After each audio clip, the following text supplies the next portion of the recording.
કહેવત છે કે રામ રાખે તેને કોણ ચાખે। આજે એવી જ વાત આપણે કરશું। વાપીના યુવક લોકોએ જે કામ કરી બતાવ્યું એને ભુવાજીએ જે આશીર્વાદ આપ્યા એ તમે લાઈવ પ્રવચનના અંદર સાંભળજો અને તમે લાઈવ વિડીયોના અંદર જોજો કે ભુવાજીએ જે આશીર્વાદ આપ્યા એ સૌ આપણે પણ આશીર્વાદ મેળવી શકીએ છીએ।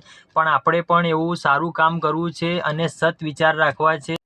અમદાવાદના અંદર જે બોરીજા ગામ છે ત્યાં ખૂંખાર માતાના મેલડી માતાના જે ભુવાજી છે એ ભુવાજીએ જે વાપીના અંદર જે યુવકો છે તે લોકોને જે આશીર્વાદ આપ્યા ખૂબ જ જબરજસ્ત આશીર્વાદ આપ્યા।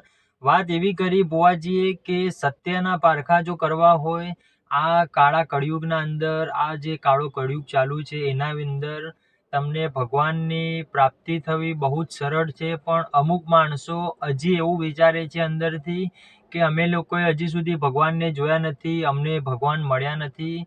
તો ભુવાજીએ એક સરસ વાત પણ કહી અને એમને એવું કીધું કે જે ચપ્પલની સેવા એ વાપીના યુવક લોકોએ કરી હતી। તો વાત એવી હતી, ઘણો વિડીયો વાયરલ પણ થયો છે। એમને લોકોએ જે ચપ્પલ જે દર્શને આવે છે શ્રદ્ધાળુઓ એ શ્રદ્ધાળુઓના ચપ્પલ આમ તેમ બધી જગ્યાએ પડ્યા હોય છે। તો તે 5 યુવકોએ 200 રૂપિયા કાઢીને એક આત્મીયતા રાખી અને આત્મીયતા રાખીને એ લોકોએ અમુક જે સામાન જોઈતો હોય, જે થેલી છે, જે સીવવાનું છે, જે અમુક કોથળીને એવું જોતું હોય એવી વસ્તુઓ લઈને ભેગી કરીને એ લોકોએ જે પણ શ્રદ્ધાળુઓ ત્યાં મંદિરે દર્શન કરવા આવે છે, જ્યાં બેઠકમાં આવે છે પ્રવચન સાંભળવા માટે બોરેચા ગામના અંદર એ લોકોએ એવું સરસ મજાનું આયોજન કર્યું। તમે વિડીયો પણ જોયા હશે ઘણા ખરા અને એમને જે પ્રવચનના અંદર આશીર્વાદ મળ્યા એ આશીર્વાદ તો તમે સાંભળ્યા જ હશે।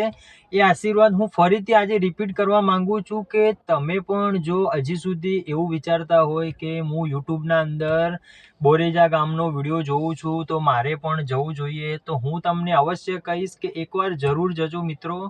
કેમ કે સતની વાત અગર તમારે સાંભળવી હોય અને સત તમારે જાણવું હોય તો તમે એકવાર જરૂર મુલાકાત તો કરજો જ। એમને બહુ સરસ મજાની વાત પણ કરી હતી। પ્રવચનના અંદર એવું પણ કીધું હતું કે તમે આજે જે હજારો લાખો લોકોના ચપ્પલોની ધૂળ સાફ કરી છે તો તમારું 7 પેઢીની ધૂળ માતાજી ખૂંખાર મેલડી માતા સાફ કરી દેશે। એવા પણ આશીર્વાદ તેમણે આપ્યા અને તેમને એ પણ કીધું હતું કે તમે કોઈ પણ મંદિરે જાઓ, કોઈ પણ સેવા કરો, પણ જે ચપ્પલની સેવા છે તે વિશેષ કહેવામાં આવે છે। કેમ કે ચપ્પલ તો આપણે મંદિરના અંદર કે આપણા ઘરના અંદર પણ લઈ નહીં જતા, એટલે જ તેમણે બહુ સરસ વાત કરી છે।